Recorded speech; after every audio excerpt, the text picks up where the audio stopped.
everybody, and welcome to the NEWSPASTE Podcast. I'm Johnny Vedmore. I'm here today with someone who I consider a friend, so this is going to be quite fun, and it's going to be a brilliant conversation. We're going to probably go down a couple of rabbit holes here and a couple of rabbit holes here.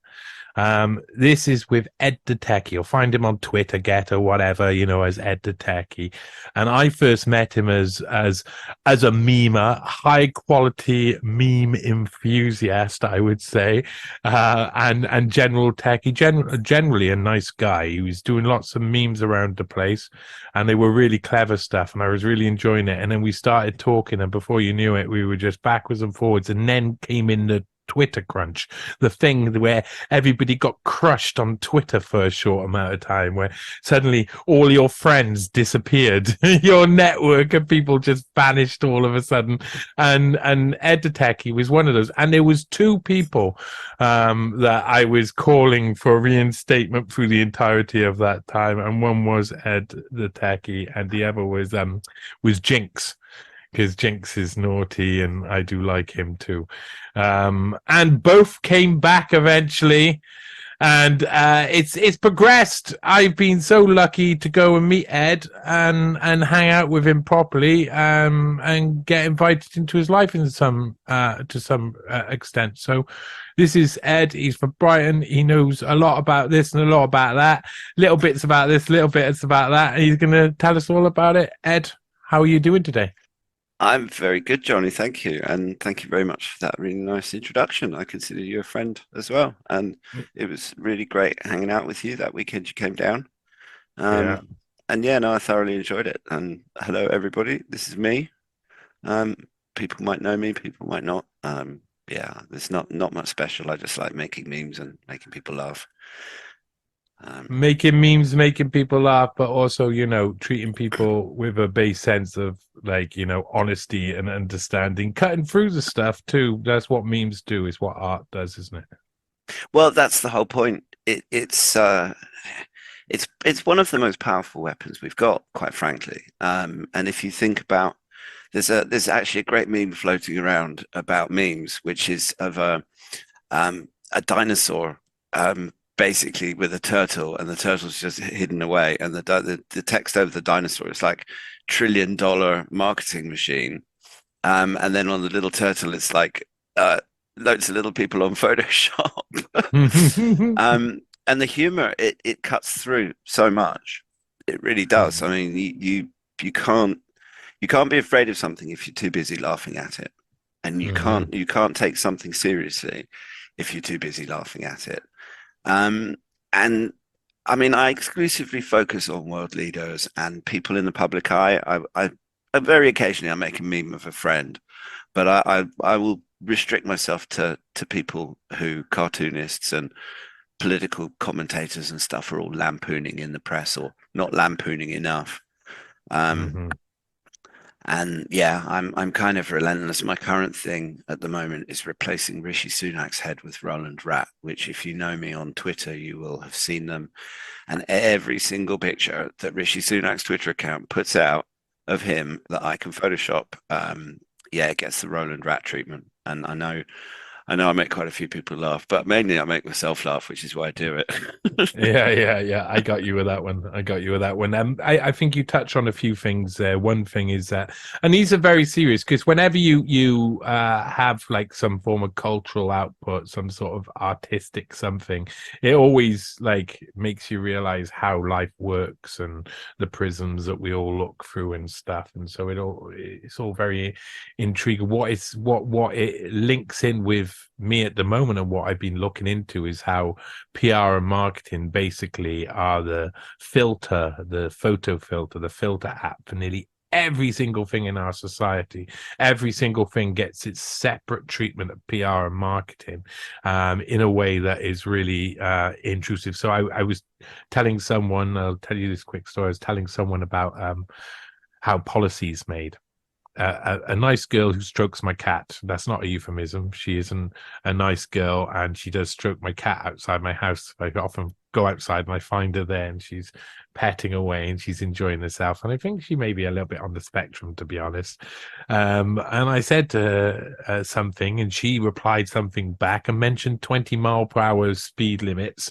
And I was like, basically, the same policy institutes make these policies for both parties, so it's irrelevant. And she said, no, that's not true. That's not true. And I said, no, it's just like policy institutes make policy, and then they sell it to political parties, who then sell it to the people to get into government, and then they implement it into a legal framework, and that's how it works. Policy institute first, then politicians. Politicians don't actually come up with policy. Policy institutes do. And she ran off down the street. I mean, really ran off down the street. But then I got to thinking why that was so scary. And you take away what you're doing specifically is you're taking away the filter of PR and marketing. You reverse it.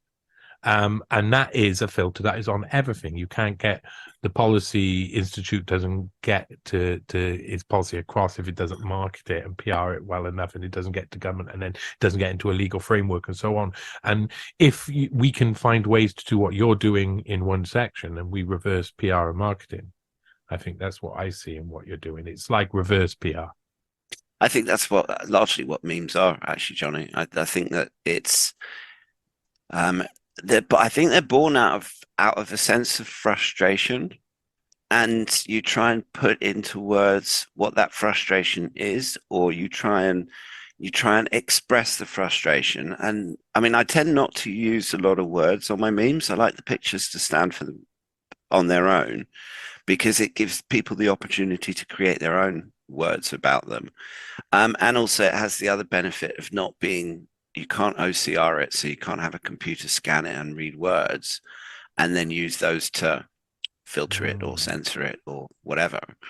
I'm also, I should say, how long, just quickly, remember that last bit, how long do you think they'll be able to scan the picture and know what the picture means? Well, the thing is that it's easy enough for them to scan the picture, but if they scanned one of my Roland memes, all they would scan is a picture with a Roland rat face. So they might be able to identify the fact that it's got Roland rat in it, but the machine wouldn't necessarily be able to distinguish between one of my memes and a screenshot from a Roland rat TV series, for example. And just for the record, so that people know I'm not a Labour Party supporter, I replace Keir Starmer's head with Beaker, which is my new thing. I like it.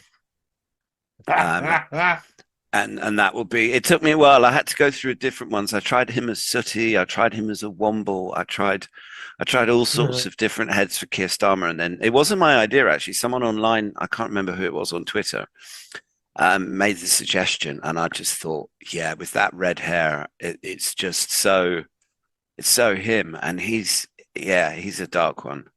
Yeah, ultimate Muppet. I really want to go into next year. I am going into a lot of the Labour Party. Now I know you're not.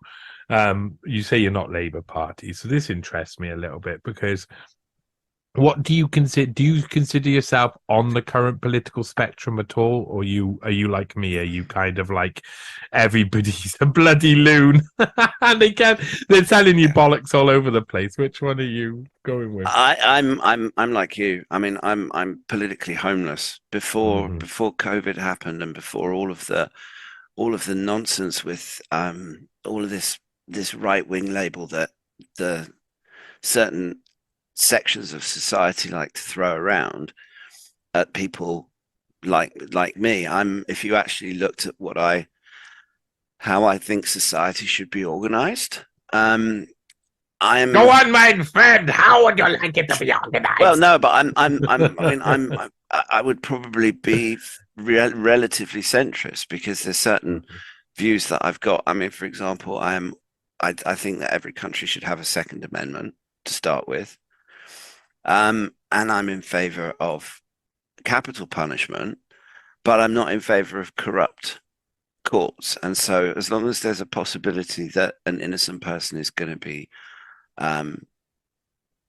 executed, I don't think that we've got any business executing people. And I don't think there's any such thing as a completely fair justice system. But whereas I always considered myself probably more left of center, because I do believe in things like social safety nets and stuff like that.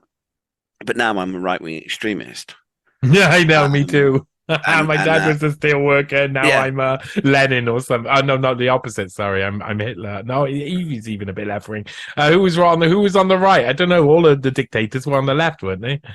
Well, I mean, this is the bizarre thing about someone like Hitler, because I mean, it was Mussolini who coined the term fascism, and Mussolini said that fascism is a merger of corporate and state power, and so he was right. They but then called it capitalism. Sorry, yeah, go on. but then if you look at someone like Hitler, he was people would describe him as a fascist, but he was actually much more left. I mean, it was the National Socialist Party, and so he was. I mean, he was not. It wasn't communist, but he wasn't that sort of left. But all of these labels and all of this right and left, it winds me up, because I think that it's just uniparty. It's two cheeks of the same backside, and I mean, it irritates me when people who are supposedly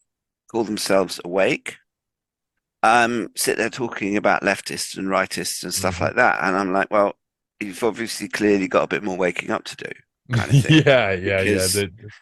I mean, Marx was funded by a lot of the same people that funded people like Adam Smith, and I mean, the whole Marxist ideology is just it's I mean, it wasn't even well written, for crying out loud. I don't know if anyone's tried to actually read Das Kapital. Oh my God! I keep what you got in mind there, but I decided I'd try and read it. This was probably about 2017, 2018, when I was still being called a communist a lot, and then I had a real hard time reading it because it's so badly written.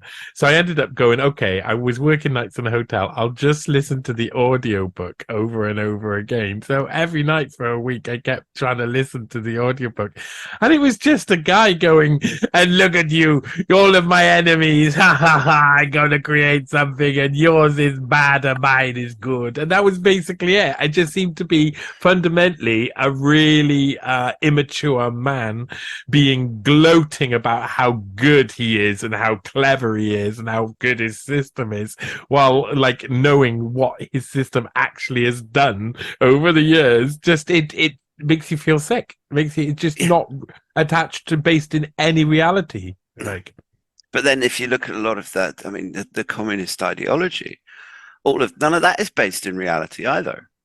It's all, I mean, they don't take into account the way that economic systems work. And I'm not necessarily in favor of just allowing the market to do everything, because corporations are psychopaths. I mean, this has been established by all sorts of different psychology studies and everything else, that psychopaths either become mass murderers or they go into business. And it's so you can't just have unfettered capitalism.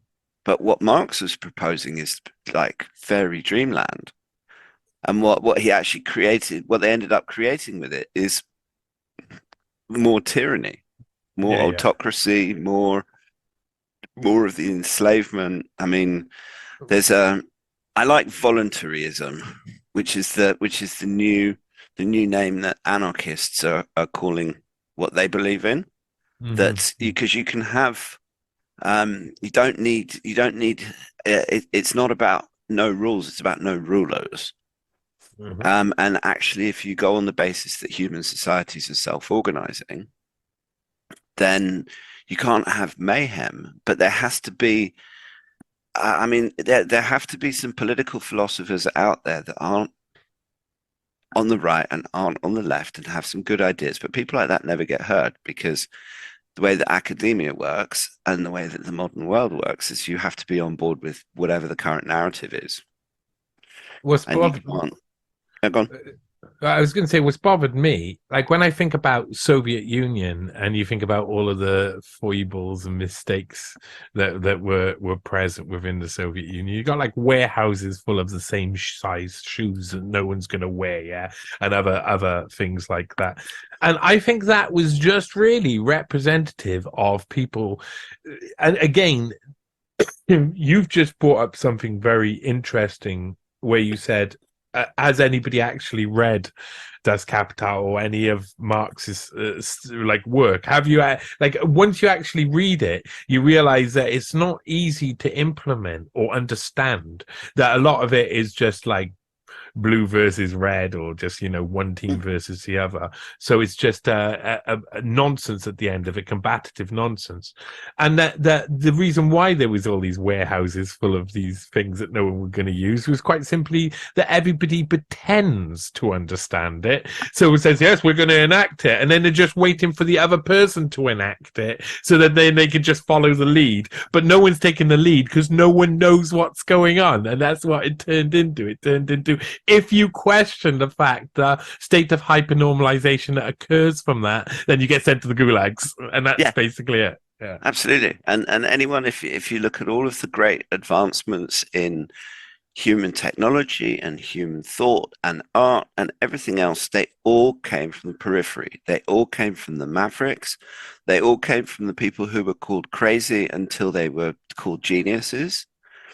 The radical ideas are never accepted immediately. And what we have now with all of the scientific papers, I mean, it's like not many people know that a Dutch company called Elsevier Publications owns almost all of the scientific journals. And it's you have these gatekeepers. It's like you have Google that owns search results. You have Facebook that owns whatever the hell's Facebook owns. It's Facebook seems to be less and less. It seems to be less point in it by each passing day. I mean, it's basically where I go to remember birthdays.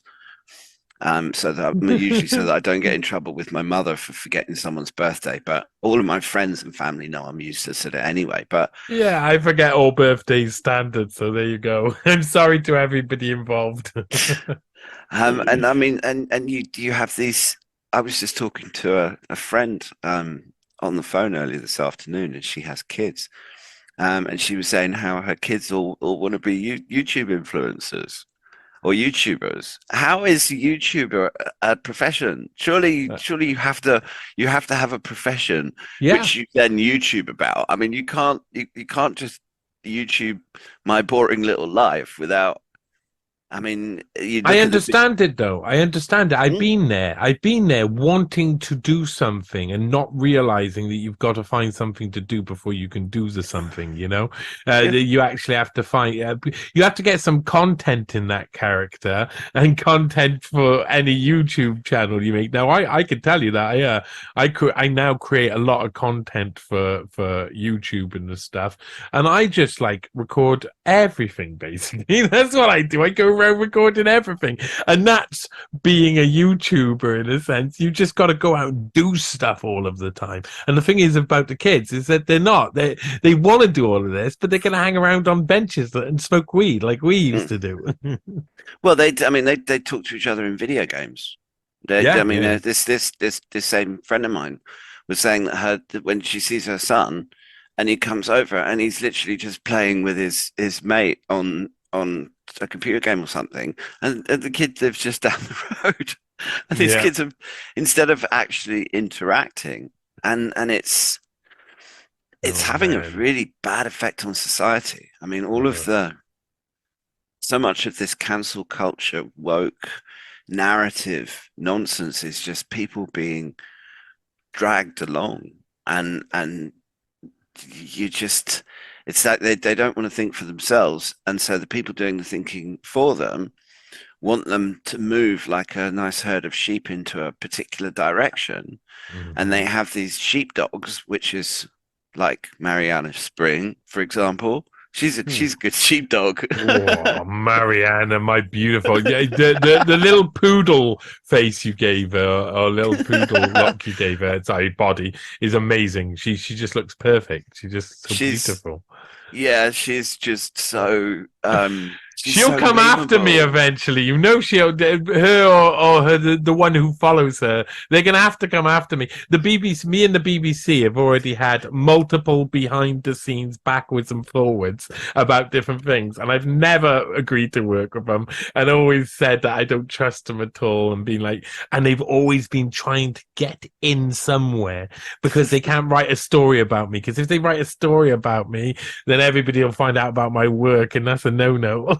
So it's gonna be like, at least with Russell Brand, if they like do a piece on him, then everybody will look at him wanking off a homeless guy in a toilet or peeing himself in public, and they'll go, "Oh yeah, that confirms that he's a wanker."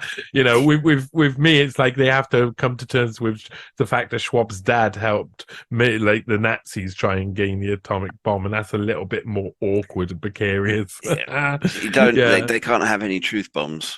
I love this. I love that we have to have these battles because I'm that means I have free reign to have a go at the BBC. It means that I can do I can have a go at them, and they shouldn't be able to have a go back because they're constrained by their own like evil sort of ways. But that'll only last so long.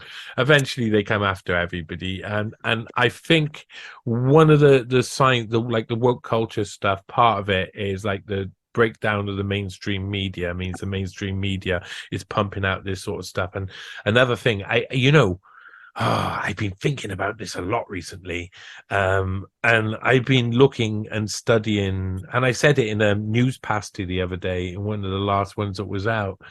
You know, traditional values in the east of Europe and Russia has always been a massive thing. You know, traditional Christian values. If you're from Hungary, Poland, Slovakia, any of those sort of areas and beyond, then you probably agree with traditional Christian values, and you want to keep things in that way.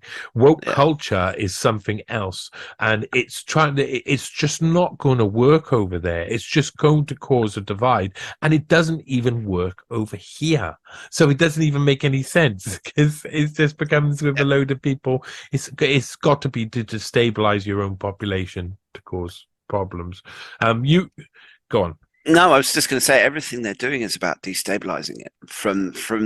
They're trying to destabilize people's minds with the constant fear narrative and the propaganda and jumping from one issue to the next, and everyone's confused about.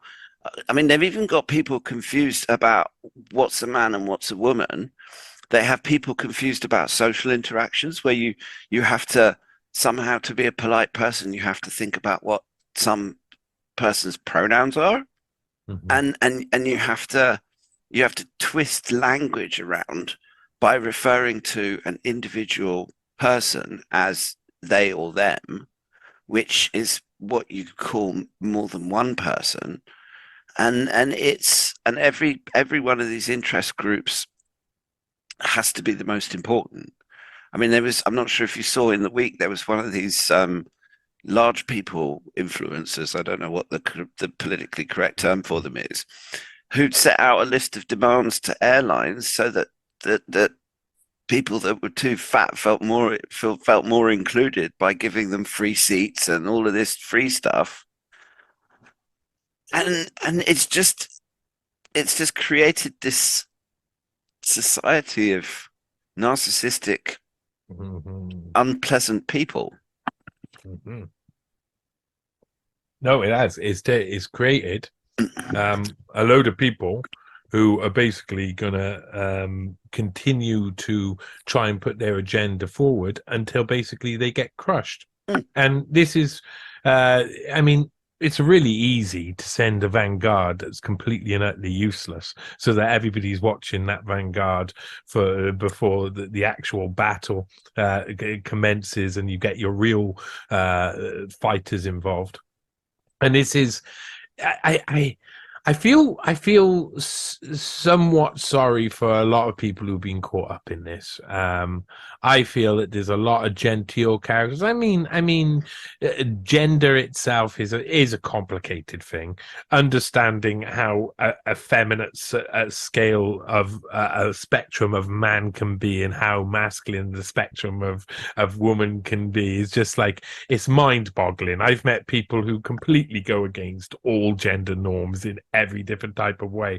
So there's like so many elements of it where I'm completely sympathetic with loads of different things. It's just this standard unbreakable things that you just, women's safe spaces, the ability to suddenly like change reality as we know it, just not only logical philosophical sort of things, but actual physical reality, to suddenly start naming things that aren't something else. Those things are the true problem. That's what's our society is sick with definitions.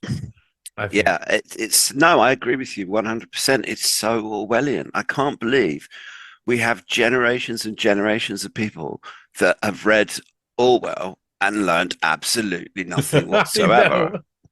And then you've got another section that decided to turn Brave New World 1984 into training manuals.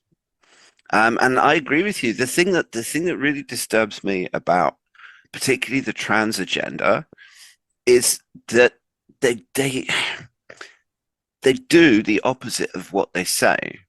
They say be kind, and then they do really unpleasant things to anyone who disagrees with them. And I think, for example, and I agree with you about having sympathy for kids. I mean, trying to grow up as a teenager, I found it difficult enough back in the 80s and 90s when I went through my teenage period, and that was hard enough. I can't even imagine doing it with social media and all of the nonsense that they've got now.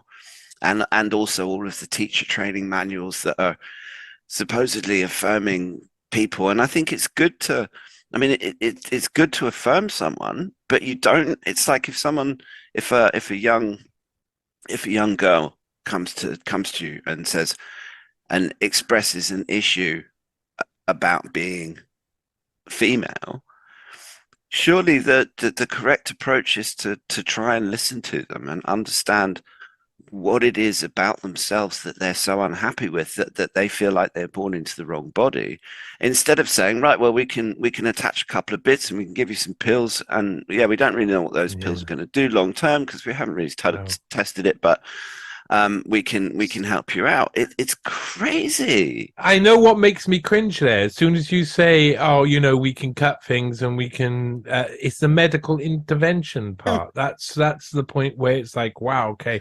we're stepping over boundaries that lead to extremely bad places. And when you're saying the Brave New World as a training manual or as a guide, I did the work on Herman Kahn and the year 2000, and basically them mapping out all the technologies that were going to come in the future. And then instead of being like Herman Kahn was saying, hey, slow down, we're going to come up to fundamentally the hardest point in human civilization that could end in us dying extremely easy. Don't go into it quickly. And it's just become a training guide it's just become a tick sheet. It's just become a checklist to get to transhumanism for a load of people who I want to say tropical, tropical. They're stuck in this belief that they're going to be able to live forever and be able to do all of these things, and it's just such a human experience. Okay, I gotta ask. We gotta because that, I mean, that's good talking. But we're going to talk about a couple of subjects today, and I think I'd like I'd like for other people as well, because you're saying, you grew up in the 80s and 90s, so you basically seen you're a bit older than me, so you've seen basically the same sort of things, but just a little bit advanced on. So when did the whole thing start to, like, were you like I was when you were young, getting fed BBC and believing it to as most of the extent? And did you come out of that paradigm? When did you get to the point that you are now? When was the breaking point? I've always I was brought up in Africa until I was 11, which shaped my younger years very much. And for us, we had the BBC World Service, which back in the day, and even my father used to admit this, that the World Service's news about the UK itself was mostly just propaganda, government garbage, but their news internationally was always really good. And I'm sure that there was still it was when there was the kind of people like John Pilger, in terms of, we're talking journalists that would actually go out to the war zone. I mean, you look at some of the really significant correspondence from the Vietnam War. I mean, Pilger is a good example, because he's still going, and I don't necessarily agree with everything he says, particularly since the whole COVID thing, but I respect his journalistic integrity in the same way that I respect your journalistic integrity, and the research, and actually trying to find some sort of semblance about what's actually going on, and not just kowtowing to like moneyed interests and all of the assorted douchebags that are trying to control the world. And yeah, so you wanted to start off. Well, the thing with I've seen it go from being able to smoke on airplanes and being in Zambian airport security with a security guard rifling through suitcases. I remember, because we used to fly, after my parents split up, we'd fly out to Zambia every year to see my dad. And there was one year that a UTA flight exploded over the Sahara. Oh, wow, yeah. And we actually flew UTA. We were on that. I'm not sure if it was that exact route, but we'd basically fly from Paris to usually somewhere like Cameroon or one of the West African colonies, and then from down there down to Zambia, and the plane would then go on to Malawi as well. And yeah, so we've done all sorts. I mean, we got to Zambia one year, and there was riots, and there was a curfew, and my dad had to hustle us out of the airport really quickly. So back then, I mean, my dad always. What year was this? What year around was this? Do you know? That was the. It would have been about. It was the late 80s. It would have been about It's a lot of stories from Africa during this period I've got from different people, like over the 10-year period, is like getting out of the country when everything's falling apart, in different countries. The same, I've got stories of Gabon and stuff. I mean, these places were relatively unstable then, and probably haven't changed too much today. Well, Zambia itself is, no, it's fine. I mean, Zambia, we lived in Nigeria and Malawi as well, but Zambia is the bit that I remember the most. And we were actually incredibly lucky, because Zambia is one of the most peaceful, stable countries in Africa. They've never, even their war for independence is it's more of a really large protest than necessarily a war. I mean, there was a lot of, I don't want to belittle anything that happened, or any of the freedom fighters or people like Kawanda and stuff. And I actually met Kenneth Kawanda once or twice because of my dad, which it was fascinating. But I mean, Africa's is an unbelievably fascinating place. But the other thing that I've seen is the birth of the internet as well, because I've been working on the web pretty much since there was a web. I mean, it was the early 90s that Tim Berners-Lee created hypertext. Announced it on Usenet in 1991. Yeah, and it was 1995 that I first started working on the internet. Wow. Yeah. And so yeah, I'm one of the original internet dinosaurs. Well, the web, because the internet itself had been around for a lot longer. And the way that that's changed and the impact that that's had on society is phenomenal I mean, in so many ways. But it's now, it went from just being a bunch of hackers and we had an etiquette and people didn't send spam emails and stuff like that. And now you have an email account, you sign up for a few companies, and boom, suddenly your whole mailbox is just filled with untold spam. And it's completely, it's, I sometimes wonder whether spam wasn't used as a way of making email less important, because this idea to send instant messages, if there was no spam and it was just people communicating, you wouldn't Dangerous. I mean, this is why messaging platforms were invented, because email itself is instant, but the spam is just craziness. Yeah. I go on. No, I was just going to say, I mean, which part of the last 30, 40 years do you want to focus in on? Because I mean, Christ, I remember watching the Berlin Wall come down. And I did international relations at university as well, so I've always had an interest in all of this stuff. First, when we go to, I find it really interesting, like when the journalistic integrity kind of started to break apart properly in the mainstream, and when you were talking about Vietnam War and Belgium, and I'm thinking about Max Frankel, who won a Pulitzer Prize, I think in about 1973 or 74 for it got to be 74, I reckon, for Nixon's visit to China. And a couple of years before, I think Seymour Hersh had won for his coverage in Vietnam.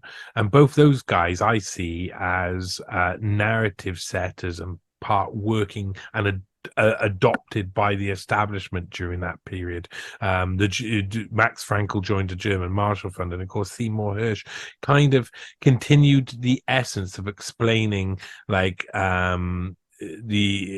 expanded versions of mutually assured destruction and Kissinger's sort of war, like limited warfare. So it kind of like continued teaching the masses about these very important things. Like I kind of think that these people are put in place, and everybody, like when the Nord Stream thing happened, everybody was like, look, someone with journalistic integrity like Seymour Hersh, and that's exactly the person you want to have put up there at that point, being someone people will believe. So I'm always suspicious of nearly all pressmen nowadays, of any journalist, from the off. And I'm a journalist, so it's a really bad thing to be in, a really bad place to be in. But I'm automatically like got to check over who they were associated with, who they were aligned with before, because so much looks like journalistic integrity, but turns out to be something else. And talking about where we want to talk about, because I find the Berlin Wall. I first when you were talking about the internet, of course, I did a lot of research on Usenet, the precursor kind of to the internet, which was based mainly in America, with like universities and public institutions communicating between each other. Now they got round the spam thing by everybody had to use their own identifier, their own name, their own email address from their institution that they were representing. And so that means that, number one, there was records kept of everything that was being exchanged, which is terrible for all the people involved, and soon they had to destroy those databases. But it stopped spam. And of course, email takes away that, but we'd have to like be in a system where we do give our identity away if we wanted to avoid it. I think that's the conclusion it's come to. Yeah, I mean, every single, because as part of my job, one of the things that I build is mass email systems for clients. So client they have a database of their members, they can go to a special web page and they fill their details in, press a button, and it sends all that they use as an email. And trying to get those emails through to users just gets more and more complicated every year. And they've added new layers of different checking systems, and there's stuff that you do in a domain record, and there's like special keys called DKIM which you add to emails. It doesn't stop the spam, but then it's also a lot of it doesn't class as spam, because a lot of the what you and I have our inboxes filled up with is actually where you've had to sign up for a particular thing. Semi-spam. Yeah, and pseudo spam. Yeah, absolutely. And there's just too much of it, and so this is now why when you're on social media. But if you look at Facebook, it's going the same way, because it's just adverts and the same. I mean, I have a verified Twitter account, so I think I might see less adverts than the not unverified users. But Twitter itself, even for us dastardly blue ticks, it's still filled with more and more and more adverts, which is what happens when you hire someone from advertising to be your CEO. Yeah. Mr. Freedom of Speech, not freedom of reach, and Mr. and Mrs. Lawful but awful. I mean, it's craziness, and I mean, I am grateful to Elon Musk for buying Twitter and reinstating my account and connecting me with all the people out there that I'm fans of, and that I enjoy interacting with and get lots of good information from, like you, for example. And it's kind of, yeah, but it's so arbitrary, because you know that just flicker the switch and you can be gone again. The masters can be against you all of a sudden, and that's what they are. They're definite masters. We have no control over these things, and then suddenly the wind changes just for a second. Yeah, absolutely. And I mean, there are still people that are persona non grata. I mean, Tommy Robinson, for example, who I had the establishment view of him as a far right, racist, scary bigot person. And then I saw, who was it that interviewed him? I think it might have been someone like Majid Nawaz, or one of these, one of the more well-known of the influencery, truthery type. I don't like the word truther. I think it's silly, but those on this side of the fence who like to think for themselves and do their own research. And I came away with a completely different view of the man. He came across as extremely reasonable, extremely nice, extremely like the sort of person that you think, yeah, that's a good dad that takes care of his family. Which I'm not a father, and I don't even have a wife. I just had a succession of bad relationships. But I'm not going to go into that one. But it's still, I have respect. I can hear a choir. Yeah. Anyway, but I mean, sorry. I have respect for the husbands and the fathers out there who are providing for their families and doing the best for their kids, doing the best for their wives, and I have masses of respect for that. And it's, some things are important, some things aren't. And the society that we live in is sending things in completely the wrong direction. It's going back to what you were saying earlier about the whole trans agenda and how we're having to invert so much and twist things around to make it make sense. And it's all being done deliberately. And they're using that distraction and in the background, to quote the War of the Worlds, they're letting their plans against us. And slowly but surely they made their plans against us. That famous quote. And it's, yeah. And then it's like, one of the reasons I like the stuff that you do is because you go properly deep into subjects. I mean, I'm good at skirting over things because I don't have a huge amount of time to devote to lots of in-depth research. And I get bored quite quickly. So I like to go from topic to topic, and I like knowing a bit about a lot of different things. But reading some of the stuff that you've produced over the years, I've learned masses and masses and masses of detail. And I like the way that you go into family trees and genealogies. We had this conversation when we hooked up here. Because when you actually look back on, if you go back through someone's family, that's where you see their influences come from and the sorts of people they are. If you have a family of chefs like Neapolitan pizza chefs, for example. There's a place not too far from mine that does the most fabulous proper Italian pizzas, and it's a family from Napoli, and it's like it goes back generations of them all making pizza, and they're all happy, and they. I mean, that's very different from someone like Bill Gates, who's just this long line of eugenicist, megalomaniacal, autocratic, greedy, rich, wannabe tyrants. I mean, in control of their arena, their family, their area, and trying to push their influence and their agenda upon everyone else since 1370 something. You know, I've started to realize that I went past being like a conspiracy theory writer or anything like that, or a conspiracy theorist or this, and I went into the realms of historian, and then I stayed around in the realms of historian for quite a while, and it makes it really awkward. It makes it really awkward because the truth is really, if you want to know everything that happened in history, it's going to take you your entire life. If you know certain things, you see where the joins are, and the rest of the illusion falls away. So that's what we're all got to be doing. That's what you're doing as well as what I'm doing. It's what a lot of people out there. And I agree with the problem with using the term truther.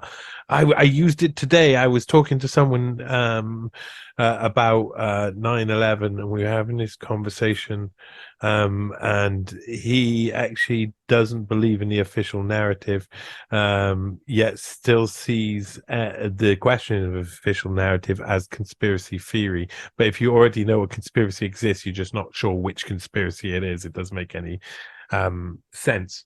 Getting back to one, because God, there's a lot. I like this conversation. Yeah, no, it's good. A lot there. I like going from topic to topic. Yeah, and it all seems to link up. So you were saying, you know, how far you can go back, because I mean, for me, when I was watching David Hasselhoff performing in Berlin, and there being all the celebrations, you know, I was pretty young. And I was watching the first Iraq War and stuff. I was pretty young, and all of that time, I believed what was going on. Rwanda, I believed. Bosnia, I believed whatever the BBC had fed me, and establishment reporters. And it was probably September the 11th that broke me out of that. Were you out of it before September the 11th?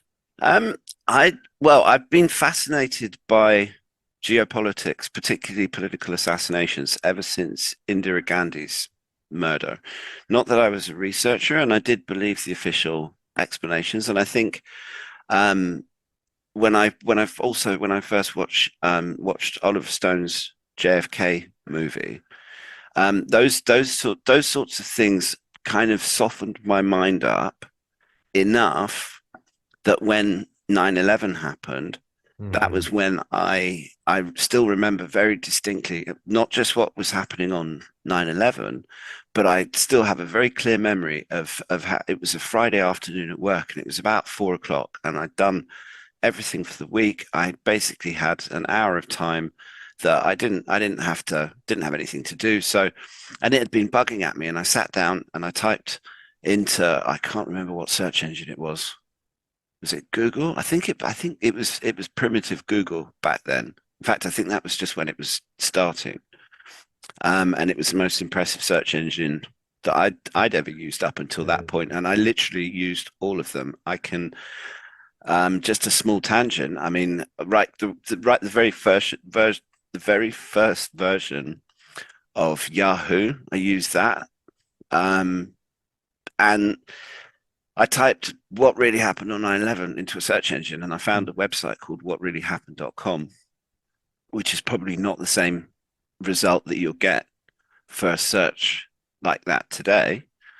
And to plug Mike Rivera, whatreallyhappened.com, he's a great aggregator. I mean, he has his own views, but he's good at pulling in lots of different news sources from local places. It's like if he's reporting on something that's happening in, say, Israel, like at the moment, he will be pasting in links to Ynet News and Al Jazeera and news sources that are actually in the area. So you can get it's a great site for getting alternative views about stuff, but also what's happening, what people are saying on the ground, which I think you just need to, as you know, you need to be constantly trying to look at all of the information sources that you've got. And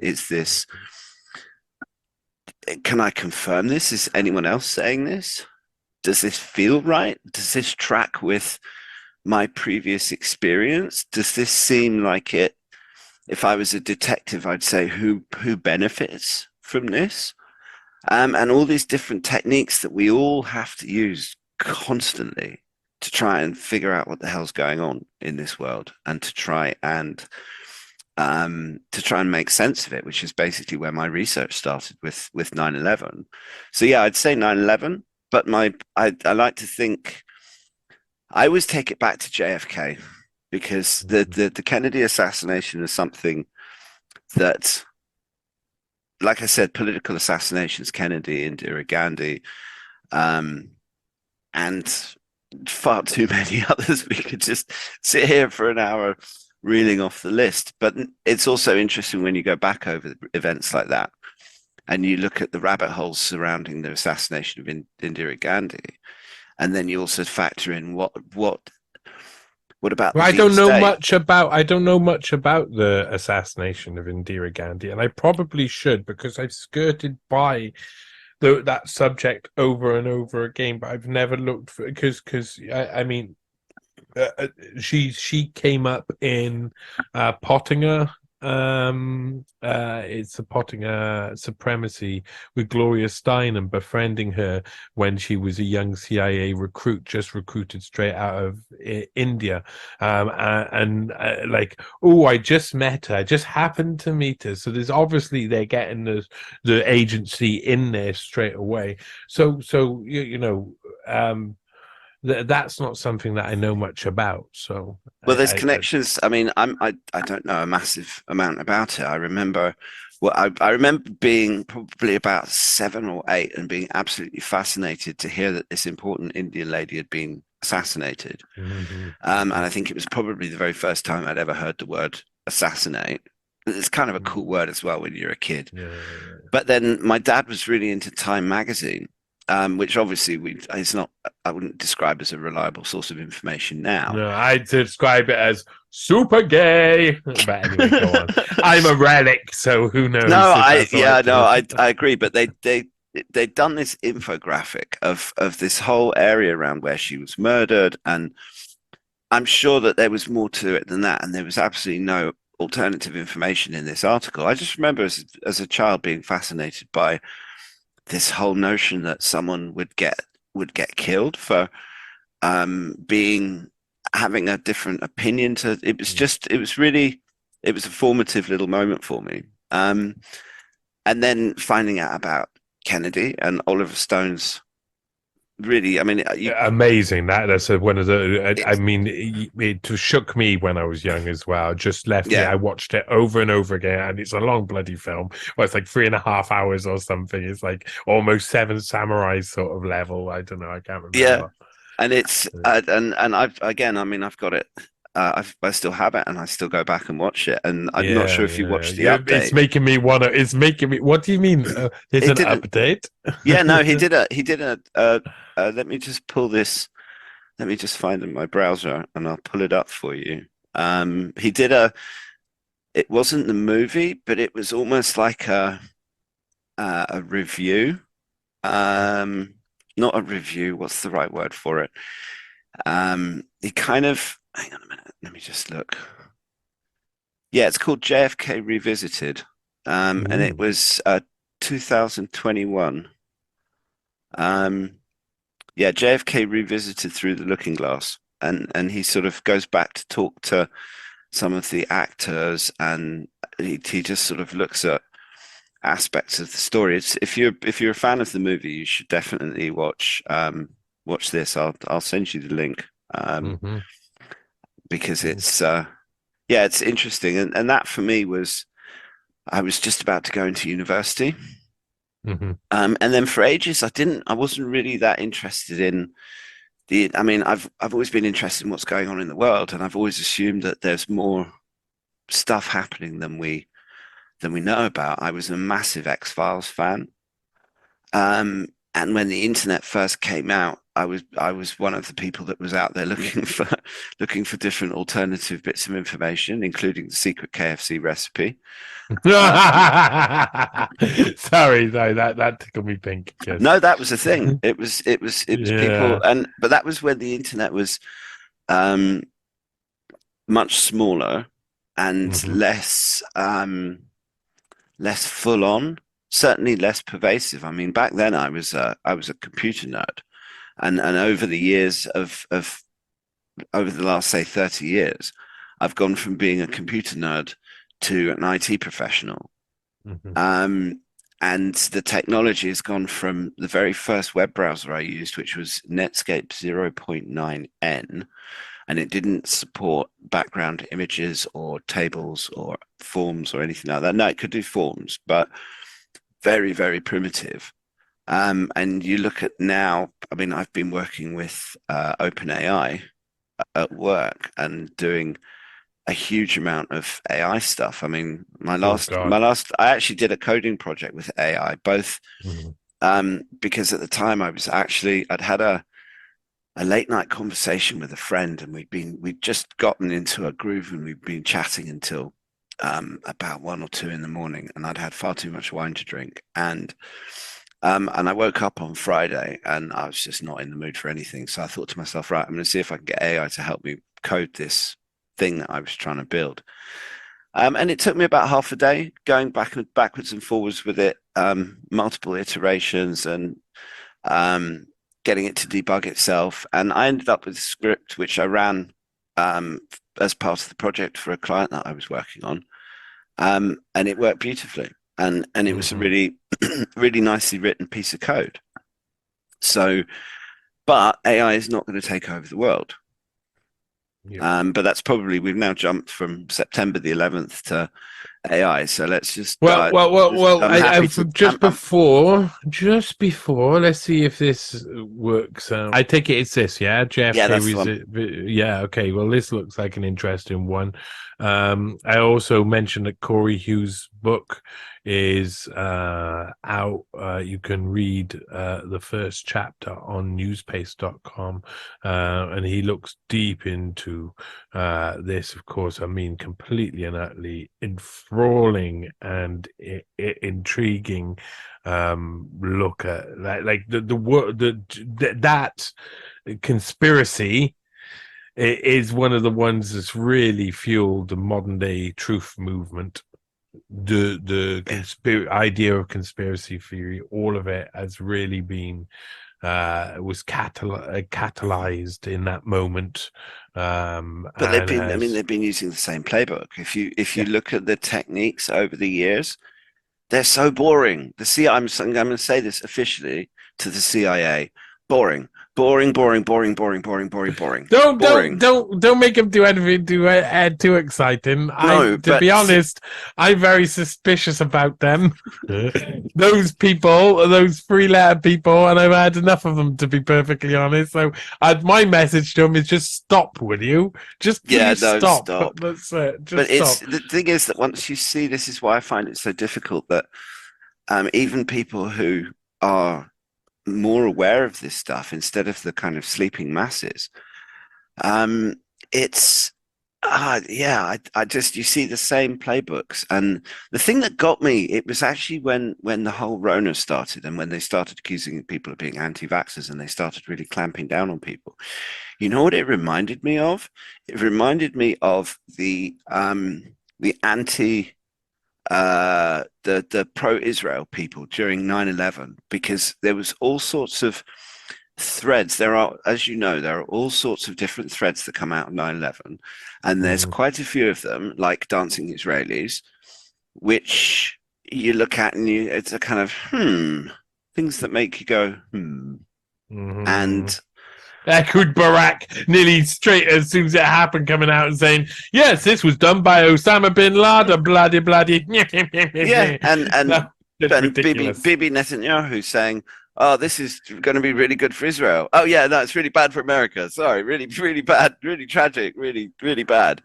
Terrible. And there's too much. But I was trying to wake people up after 9/11. The number of people that I tried to have conversations with, and to this day, they are still locked into the official narrative, and they're the ones getting jabbed. Despite me saying, "Look, I don't trust this. I'm not doing it." No, and it was. I mean, I came out of it a lot better than a lot of people I know. I mean, there's a lot of people whose lives have been pretty much destroyed by it. Not counting the ones who trustingly took the thing and ended up with all sorts of bad things. And my heart goes out to every single one of those more than anyone else, because they're the ones that thought they were doing the right thing and got shafted for it, and now are being completely ignored. And it's one of the things I will always do on Twitter is I will always try and amplify any voices of those who have been injured.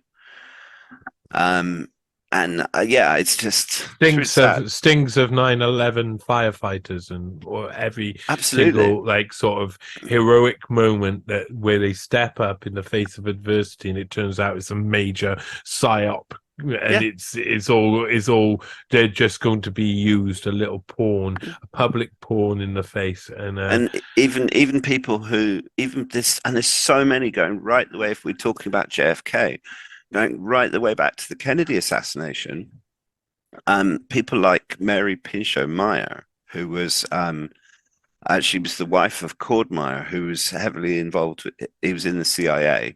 And so his circle, and so I mean his circle included people like James Jesus Angleton, and I'd love to look more into Cord Meyer. Sorry, I just say when you mentioned his name, he's extraordinary. He's extraordinary. Mary Meyer. There's an interesting book. It's called Mary's Mosaic, about Mary Meyer, because she was actually found dead on a towpath in Washington. She had a diary. She was one of Kennedy's mistresses. Is a towpath a little bit smaller than a footpath? Well, no, it's along a canal. Back in the day where they. I just like the idea, toe and foot. That's all. Anyway. Right. Sorry. It's that Welsh humour coming out again. Yeah. But she's a fascinating character. I'd be really interested to see anything, because she's connected into that whole level of the CIA, which was involved in what happened. And she, being Kennedy's mistress, reportedly never believed the official explanation, and through her contacts was able to gather plenty of information and find things out, and she was taken out. It was classic. Yeah, that's dangerous as hell. I mean, back then, pre probably, I would say probably about pre-millennium. I think after the millennium, they really cooled down on their assassinations. They started to just spies started to call each other out, and I think they realized warfare was changing because of the online world. So it's no longer going to be. You can destroy someone and their credibility if you're in control of the media too, and that wasn't the same. They didn't have the same kind of control back then. So I mean, it's just such a different world. And the spies. Media wasn't so concentrated either. I mean, certainly, if you look back in the 60s, the amount of independent, certainly in the United States. I mean, not so much in the UK. But in the US, there was a lot of independent TV stations and radio stations and newspapers, and over the years, it's been consolidated down into fewer and fewer. So actually, I think it might have been you. I listened to a podcast of yours where you were talking about the Gutenberg press. Does that sound like something that you've talked about? I've once or twice mentioned the Gutenberg press, but it depends what it's about. No, in the context of information, how when the Gutenberg first came out with his press, and suddenly the printed word was no longer just the domain of monks and learned people, suddenly you had the Christian Reformation, and you have all of this stuff that happens as a result of the printing press. And now if we fast forward that to the internet coming out, it was the same process. The same thing happened where initially everybody's got a web page and everybody can find everybody else. And there was no Google, there was no gatekeepers, there was no algorithms, there was no shadow banning or anything like that. Everybody had an equal voice. Everybody had their balls clearly on display. Absolutely. And then everybody's then over the years we were all funneled into these platforms to the point where now there are people that think that Facebook is the internet because it comes on their phone and it's their first gateway into the internet, and so they think Facebook is the internet. It actually reminds me of a really funny this happened probably about 15 years ago, and with clients and also friends and people, I try and be helpful technically, because there's a lot of people out there that don't like the technology, don't understand it, they're forced to use it, and they don't want to do it. And so I offer to help, and I do that particularly with clients, even if it's not necessarily related to whatever we're working on. And one of the we just had this meeting in the office. It was a prospective client, and we were just getting friendly. And we had this big screen, and we were looking at web pages and prospective designs for their site and stuff like that. And at the end of the meeting, he said, "Ed, I hope you don't mind, but I'd like to ask you a technical question. What's the difference between Firefox and the internet?" And I was like, because when he says the internet, he means Internet Explorer, which is the default browser that he had on his system. And it's one of those moments where I don't want to burst out laughing, and I just kind of smile and gave him it's just a different web browser. They're just different ways of accessing the internet. And it's that sort of just people don't have the ability yet to understand that the now that's happening again. So what you're talking about, I have talked about, like especially within religion, the sort of like ability to have access to Bibles all of a sudden, and Tyndall writing the Bible and then going out and being able to press it and smuggle it into the country and around to different people, and suddenly they're not having to rely on someone who only speaks Latin to tell them what's in a book. It's you've got access to these things yourself. It changes everything. And when the internet come around, changed everything again. The access again, people have access to this information, and that was powerful, man. I mean, it's kind of like this personal journey, isn't it? The internet for us who lived when it was just is like dial-up modems. You'd and then you get the slowest internet around. If you want to download a song, it's probably going to take you all day, but still these new things were going boom, boom, boom, boom. They were all coming up, peer-to-peer platforms, different ways to browse the internet, archiving internet pages, things that suddenly, like, they knew where it was going very early on, and we were just passengers on that ride. And for me, like, the start of the internet was just astounding. It was just so exciting, but you couldn't work out what you'd type into it. Now it just seems like a constant flow of typing things in. You're constantly like the next thing, the next thing, the next thing. Back at the start, it was like, oh, you can ask this thing anything. What do you possibly ask it? And you're probably going to end up going down the realm of conspiracy theory, because it was so interesting. All of these things were so interesting. So when was on to like 9/11? I mean, I remember when you were talking earlier on, I remember one person I worked with. I'll say his first name, Chris. He was a lovely boy, bless him. He was, when 9/11 happened, literally on a year anniversary of 9/11, I started working in Dixon's XL. It was like a big electronics retailer. And there was this guy who worked there, Chris, who had started studying into 9/11. And within a couple of months, he was sending me some crazy messages. He had just like early on, right at the start of the internet, probably about 2003, 2000, late 2002, early 2003, he had gone off the edge of the conspiracy wormhole before there was any like net of information. You just like go down there back then and it was everything goes. So when you're talking about like this was Wild West internet, and Well, that's taking how a it little was. break, I've made a cup of tea. I used to work with a guy in Dixon's XL. I've tried to tell his story a few times already, but the computers keep crashing and the internet keeps going down. So I should tell it as quickly as I can, just in case they don't like me telling it. I knew a guy called Chris. He was a nice guy, worked in Dixon's. It was a technology company, and he got into conspiracies around 2003, 2004, surrounding 9/11, and went down rabbit hole so deep that he came out the other side as a madman. And basically later on, I saw him after not seeing him for a while because he was a bit of a madman. And he was like, yeah, I had to go through that. I had to come out the other side. And I think we all went through some sort of state of like distress. We're leaving the comfort zone here and we're entering into somewhere else, and it's somewhere really spicy. So I take it where was the point where you said, no way, this is obviously I'm on this side of the fence?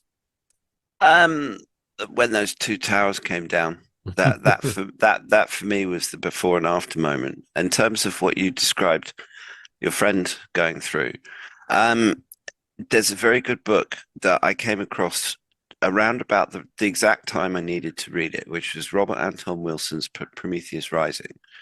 And anybody out there who is just getting started in this whole conspiracy wonderland needs to investigate, needs to read Prometheus Rising. And in that book,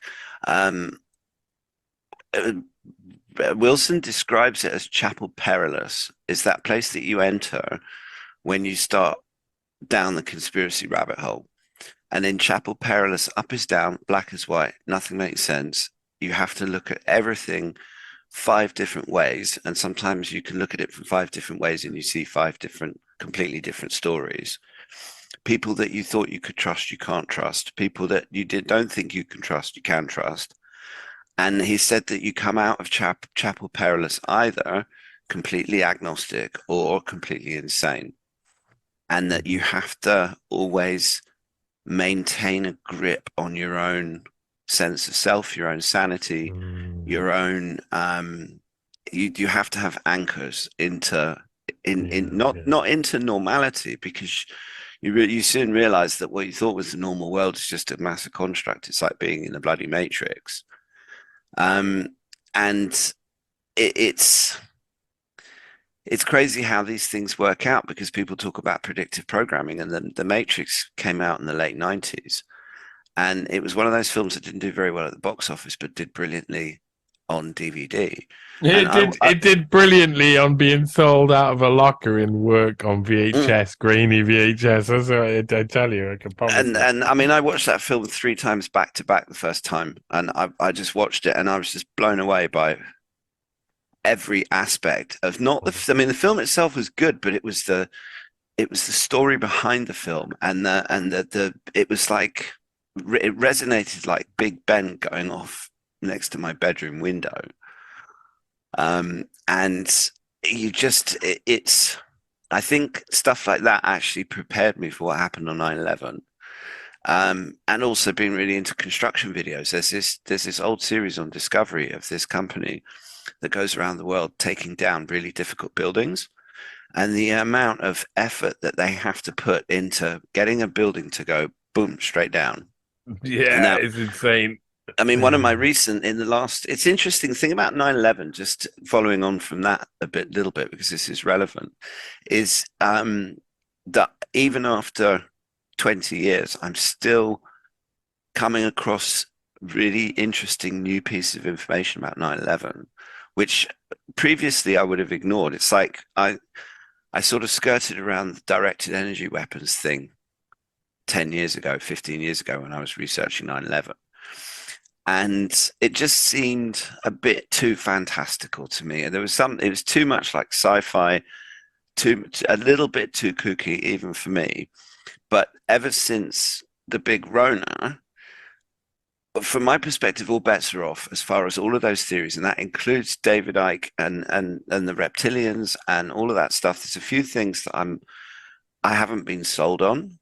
Okay, if you don't, I'm coming to terms with the fact that if you don't have all options on the table, however much you think lacking a probability, then you're not doing it right. We got to straw man and strong man everything. We got to go through everything one by one, because obviously we're only getting little bits of it, and we shouldn't just be happy with a little bit. And this is what the problem I have with the other side of censorship. What we're doing is sorting through what needs to be sorted through. Absolutely. And I mean, my thing with that was another I mean, more recently, that's one of the big red flags for me, was all the censorship. Because I'm a child of the end of the Cold War. I remember, as I said before, I remember watching the Berlin Wall coming down, and there was that Scorpions concert. They did Winds of Change. And to this day, when the Scorpions, when that song comes on, or I even think about it, I start choking up. And it's one of the fastest ways to have tears streaming down my face, because that song, that moment, the hope. It was also because I mean I was late teens as well, so it was there was this. Oh my God, it's the end of the Cold War. Peace is broken out. All of the Iron Curtains going down. All of these Eastern and Western European, because people have to remember that up until the early 90s, there were people in East and West Germany, families who'd been split by the Cold War, and forgive me, it chokes me up just thinking about it now. It really does. It's one of those pivotal moments, and then you see afterwards what happens, and it has repercussions to this day, because I remember all of the Reagan and Gorbachev meeting, and the breakup of the Soviet Union, and all of this other stuff that was happening, and the assurances that were given to the Soviets about NATO going west, and the amount of difficulty they had trying to reunify East and West Germany, because the Soviets were completely petrified that it was going to end up being that they'd end up just having hostile forces on their borders, which is a legitimate concern as a country, especially a country that's had especially when you look at it now.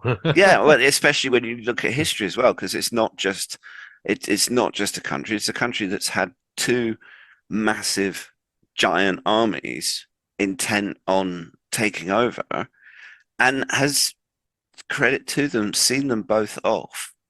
And I mean, people don't give the Russians enough credit for World War II, because people like to think, oh, we won World War II. No, we didn't. It was the Russians who died at Stalingrad. The West, who could only get their balls out eventually because of the massive, enormous kahunas on these guys over there, who were moving Absolutely. like completely across the land, just taking territory after the biggest standoff in history. You know, just amazing. Yeah, I've got so much. I got loads of times for Russian culture, Russian people. I got so much time for them. I think they're really, really like. They're Solzhenitsyn, Tchaikovsky, Dostoevsky. I mean, you can't to say that it's like, well, something that makes me very angry about the neocons, people like Victoria Nuland and Jake Sullivan and people like that, is this view that they have of Russia just being a big petrol station. Masquerading as a country. And I mean, I get called a Putin troll all the time on Twitter, because I refuse to simply pick a side because everyone's telling me that I have to pick a side. Mm-hmm. And I mean, for me, this is because I'm half English and half Dutch. And the minute that, as a guy, another guy finds that out, which football team do you support if England play Holland? I don't watch football news. Don't do it. and I couldn't pick. I mean, asking me to say what do you prefer, England or Holland, and I'll probably retort with some sort of diatribe about the fact that all of this nationalistic bollocks is just completely pointless and destroying the world. But it's base level. Those type of people trying to get people to make that sort of like statement is trying to coax them in to divisive rhetoric, knowing that it's divisive. I mean, that's what it is, and it's such a really like, if you can say that to someone who's doing it at the time, they never do it again. And I think this is one of the things we've had all of the tools of just being able to say what somebody's doing taken away from us, and instead we're just looking at what they're doing rather than the reasons they're doing it, like what's actually behind. People are constantly reacting as well. Because the system is trying to keep us off guard. They're trying to keep us off balance. So not off guard, on guard, and off balance, and always trying to figure out what's true and what isn't. You see things like the BBC and all of these people who supposedly are trustworthy and say they're trustworthy. The BBC spends an awful lot of time trying to convince everyone that they're trustworthy and believable. And when you get to the censorship, this is where I started with the whole Berlin Wall thing. That censorship, as soon as someone's being censored, I automatically want to find out what they've got to say. Yeah, I know. It's just it's so tempting, isn't it? And to think that the world that I thought we were moving out of when the Berlin Wall came down actually seems to be going almost full circle, and we seem to be on the wrong side of the bloody wall this time. And this is something something I've been really pushing at recently, is that we have found ourselves. It used to be like this cultural revolution over there in Russia was the thing that was the problem, but this cultural revolution over here in the West has become a problem for everybody, including the Russians. So I mean, we have become the same as the Soviet Union was, split apart, rife for falling apart, an empire falling apart, falling apart. Well, it is. I mean, we are watching this civilizational change and the shift in power. And I'm not convinced about the BRICS, but I will say that I like the idea of a multipolar world much more than a unipolar world. And I think agreed. that I don't necessarily. I have trust issues generally, certainly for the last 3 years. In terms of what I'm hearing from official people, whether that's Putin or Biden or Xi or Sunak or whoever, I suspect that they're not giving us the whole truth. But when you look at what they do instead of what they say, and on the one side you have these arrogant, fake smiling Western leaders like Sunak, who want to try and think he's everybody's friend and he's doing everything for everybody and he's working to sort the country out. Same with Starmer. And at the same time, their actions undermine their words all the time, and they just work on narrative. And the country's falling to bits. They can't fix the roads. There's constant shortages in supermarkets. Inflation's going through the roof. The healthcare system is basically non-existent now. And then you look at somewhere like Russia, where the economy is basically booming. The sanctions have completely backfired, and they're only hurting us. I just heard that the Germans are buying Russian liquefied natural gas, which they could be having much more cheaply through the pipeline that was blown up. And it's when you actually look at all of these different things, they're like links in a chain, and that chain stretches right the way back to the JFK assassination. Further back than that, just goes on, and there's events that are links in this chain. One of those events we're going to speak about is after the British version of 9/11, the Yeah. 7/7 bombing. And I know you know some things about that. And for me, I like discussing these things out loud because I don't think they've been discussed enough. Especially like people's experiences, trying to understand what people went through, is really hard. And I think it's like the 9/11 attacks was a collective hit on America, or perceived as that. That's how the 7/7 bombings were pushed in the UK.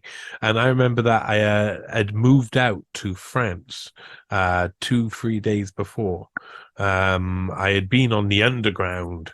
I arrived in another country. I was about to start living in another country for the first time, and then these bombings happened, and it was just like I couldn't take my eyes off the screen. I was just, even though I knew that there was probably this was probably an operation happening deep down. I know this. I know this to be so. It's obvious it doesn't taste right. It doesn't smell right.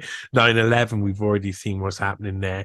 It became fascinating to see how they display the drama to us. And that became what I remember of it, being very feeling distant, but feeling like it was something that was a really important part to what the story that they were creating of being British.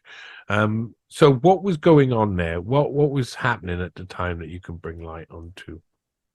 Well, 7/7 is a really interesting one because I was properly deep into my research by that point. I'd started on 9/11 and I'd gone back to Kennedy and I'd retraced older events, and the internet was actually a much more useful resource then than it is now because of the lack of Google trying to tell you what to bloody think.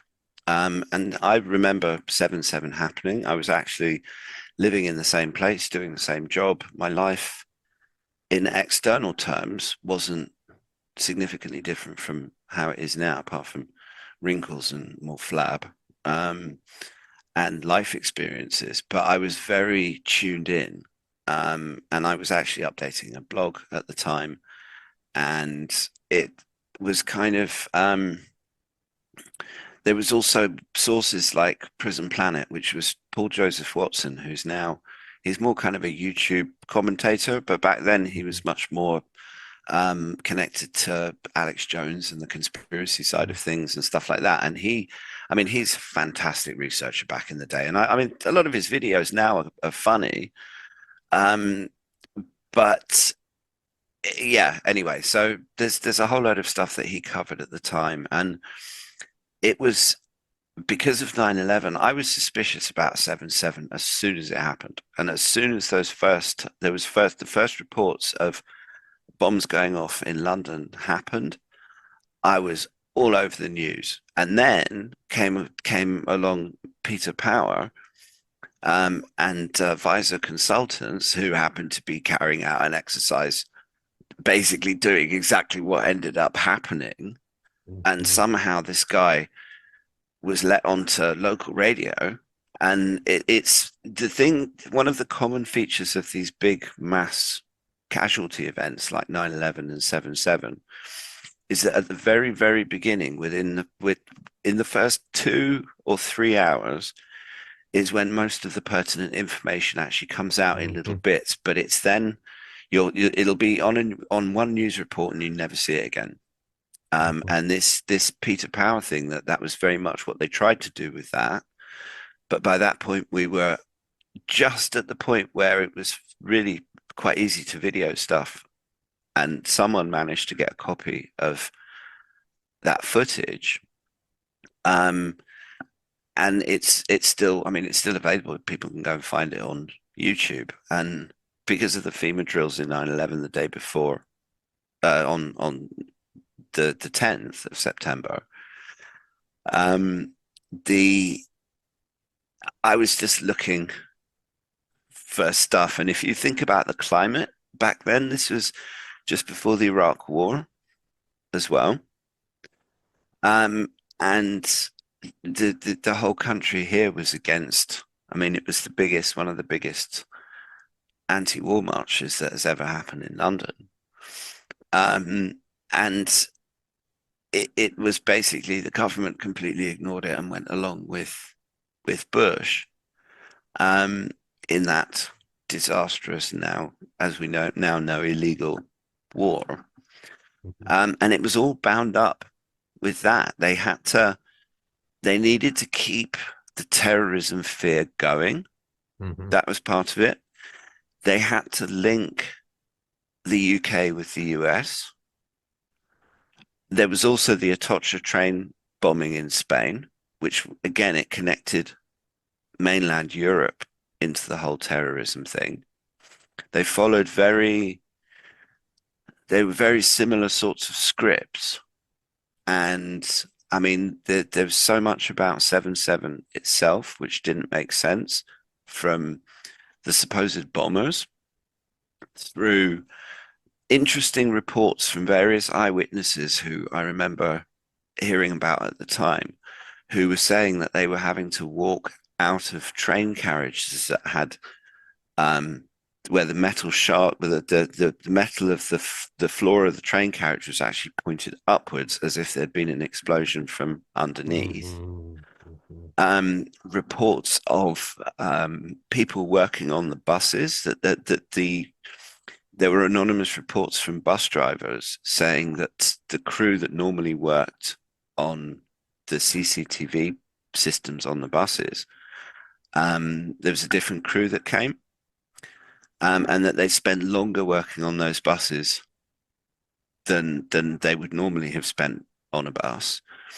And oh yeah, the CCTV on that bus was happened to be one of the few bus CCTV systems that wasn't working in the whole capital, which, I mean, that is, but whenever it's amazing how we can be completely covered in CCTV, and anytime you actually need the bloody cameras, they're never working. It's the same with during Diana's crash, that the only CCTV cameras that weren't working in Paris on that day were the ones lining the bloody route of the. Yeah. I find it quite sweet. I find it quite sweet that they leave so many breadcrumbs for us to find, because I mean that sort of stuff can be discounted by a lot of people, but some people will follow the next breadcrumb. And with 7/7, the want to create that feeling of impending doom, they were really good at it. They created it, but I was aware at the time that, even though it's been created, they've created the thing that they're trying to scare us with. So a lot of these people may actually believe they're doing it for the same purpose that they want us to believe they're doing it. And so then it's really hard to work out who to have sympathy for or not, because they're both doing the thing. The one person, both things are true. There's a conspiracy to do a load of events to force policy elsewhere and force wars upon us. And then there's someone who believes in what they're doing something for God and for something else. There's two things are true simultaneously. It becomes so very confusing. But do you know anything about the bombers who were involved in 7/7? Were they? They were basically just regular people, and my suspicion about them is that they were family men. There was one of them that had a new baby. None of their friends reported any kind of extremist tendencies or anything like that. And my pet theory is that they were actually part of the exercise. That they were basically hired as Muslim-looking dudes, upstanding British citizens. Hey guys, do you want to earn some extra cash? I mean, like I said, one of the guys had a new family, for example, and if you're a new dad and you see an ad in the paper, or maybe some local, maybe they're advertised in some, I don't know, a few chip shops somewhere in an area that has lots of Asians, saying, I want to earn an extra bit of cash, call this number, we need some volunteers to help us with a homeland security exercise. Now that's what the Americans would say, a home office, whatever. But they could have, and so those guys just essentially did what they were told. They were given rucksacks, which always, for suicide bombers, especially if you're going to be on a packed commuter train in the morning rush hour on the London Underground, and you're carrying a bomb around in a rucksack, why wouldn't you have a vest on, for example? Because you've got, apart from anything else, you've got much more risk that someone is accidentally going to bash it or something like that, and you end up accidentally going off. Now, I mean, obviously, suicide bombers don't have to have suicide vests. We don't want to be a complete cliche about the whole thing, but there was something about that I always found a bit odd. There was lots of things about it that I found really odd. The way that the bus route had been changed, the guy that was on the bus, his whole behavior was really odd for someone that was actually trying to, because he didn't go and sit in the bus in the most crowded part of the bus as if he was a genuine terrorist bomber wanting to blow things up and kill people to make a religious statement. He was actually in the least crowded part of the bus, as far away from everybody else as he could get without not being on the bus. So there's a chance that they didn't know that they were carrying anything explosive at all. I'm not convinced they did. I mean, and obviously all of this is speculation. I don't want to disrespect any of the people who died or any of the families or anything like that. This is not about. I think searching for the truth and examining all our angles is fair to do, and I hope that, however emotional I feel, if the same thing happens to me or my loved ones, that people will do the same. You know, that would be nice. I would like to think so, but not everybody does. I remember probably about 3 or 4 months after it had all happened, having a family, well, not my family, but my ex's, a late girlfriend's family. We had a birthday party for someone, I think it was her mum, and one of her step brother's partner had been caught up. She'd been on one of the tube trains and had to walk out of the underground, and me being me at the time and being much less talented at restraining myself, I started going off on a spiel about how it was all a big conspiracy theory and stuff. And the look on her face, I learned a valuable lesson that day about decorum and when to say things about conspiracy theories and when not to. Which is why, particularly when I'm covering stuff like this, I think it's important to recognize that people died and people's lives were changed. And my search, as you said quite rightly, my search for the truth is about trying to give their deaths a reason and a meaning that so that they didn't die for nothing. If they died for a lie and they died for a war, I think that if you could ask them in the afterlife whether they would be happy having their deaths used to start a war which killed hundreds of thousands of people, or whether they would want the truth to be exposed, despite the fact that it might upset their family. I think when you put the question in that sort of way, I think it's right to explore the truth. I just think it's important to do it respectfully as well. I hope that I think that if you ask anyone in the afterlife, they're likely to say, "Forgive everything. I don't care." but we are in a place where we don't know what comes beyond, but we also know we need to keep the rule of law here, and so there is a lot of these actions are taken because there's some people who think this is the best way to keep the rule of law, scaring people, coercing people, manipulating people, sacrificing people for some higher cause. And then in doing that, you save more lives over here that you can't completely prove that you have actually saved anybody. You could have just killed a load of people, which is tends to be a reoccurring theme in all of these machinations. I think they are like, it's often you're entering into. I can't even imagine what these meetings go like. What are we doing today? Well, we're organizing some bombings in a few months. All right, and what we meant to do, I don't know.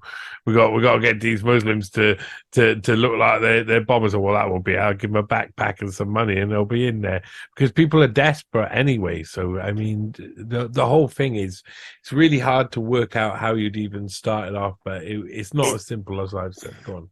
It's very dark. It's the kind of mentality, the kind of personality that can do that kind of thing and can manipulate that many people and can stand by and watch that kind of thing happen. Because even if we forget all the conspiracy stuff and we say that those guys they didn't do it on their own. There's always and to denigrate us as conspiracy theorists when pretty much every significant event in human history was down to a conspiracy of some kind. I mean, even if it's just a conspiracy between George Bush and Tony Blair to make sure that they got both their countries to go along with their invasion. Yeah. And the well-known conspiracies about what was it, that Catherine Gunn, where there was an NSA memo asking for information about Security Council members, and stuff that could be used to strong arm them into going along with the resolutions that they needed to go along with to make the war happen. And she leaked that. And I mean, there's a great film, Official Secrets, with Keira Knightley about Catherine Gunn. All right. And that kind of the sort of bravery that it takes but then you also you look at things like that and you think, oh, was it a conspiracy rabbit hole? But then they ended up trying to do it for the Official Secrets, and it was because of the legal team that she had and the way that they'd crafted her defense, which was absolute genius, just for the record, in terms of lawyering. And the government basically had to withdraw the thing, and because they couldn't, and it was things like that. There's a few times that happes where someone is brave enough. I mean, Ed Snowden as well. I'm 50-50 on Ed Snowden. I feel that there was an operation there that they were to that information was coming out anyway, and if they're in control of how it comes out, they can also create the antithesis.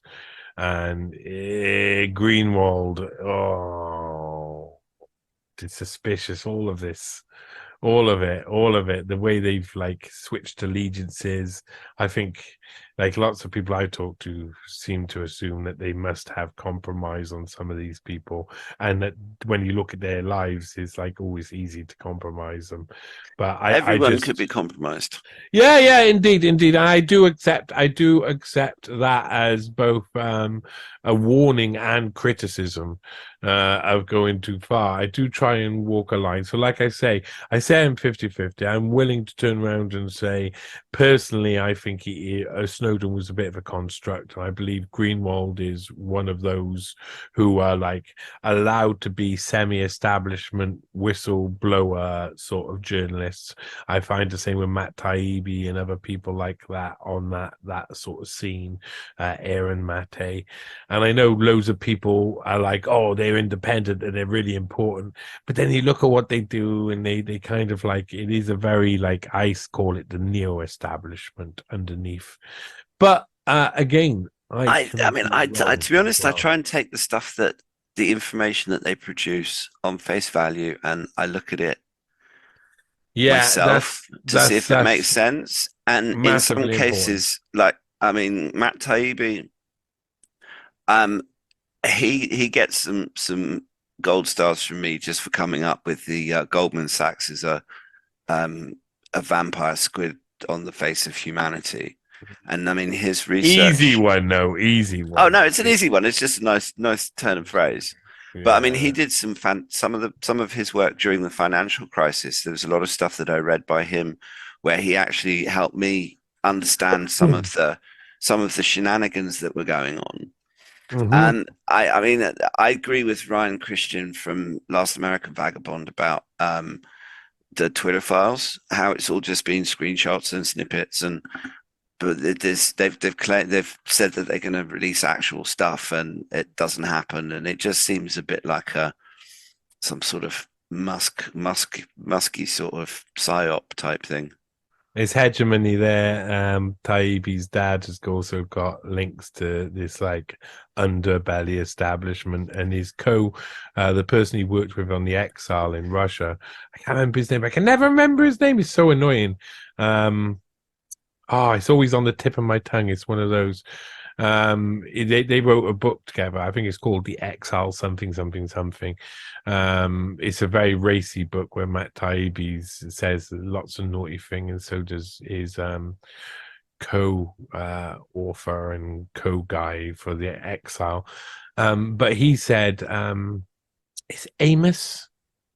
I think his last name may be Amos. Anyway, he said that basically Taibbi knows he's going to follow in the footsteps of his father and enter into establishment stuff. And I started looking into Taibbi, and then it was like, it wasn't long before I was coming across him praising CFR members and other people who was like, oh, they're all running this circle. Yes. When they outed the Hamilton 68 stuff and the stuff of the Twitter files, well, that's an information dump. That's what the intelligence agencies do. They finish that project, so they just info dump out all of the information, and everybody goes, oh, now we know everything. Let's move on. And it's actually, there's a whole layer of reasons why they were using that stuff to do whatever, and people are just, they see the information dump and just go, oh, that's solved, problem solved, we have all the information, but they haven't come to the conclusion of what that information means and what the information you're still not being showed means.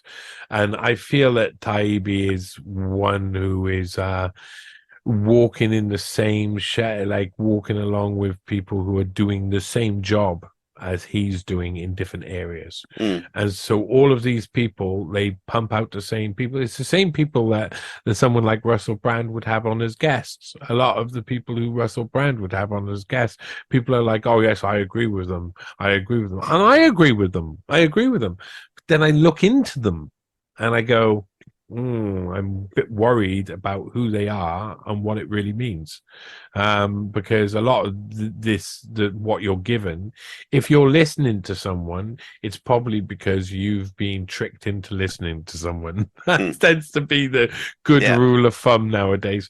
So these characters who are like, the establishment says this really important person like Seymour Hersh has this to say about what happened at Nord Stream. Everybody goes, yeah, okay, I'm going to believe everything he says. Yes, I heard.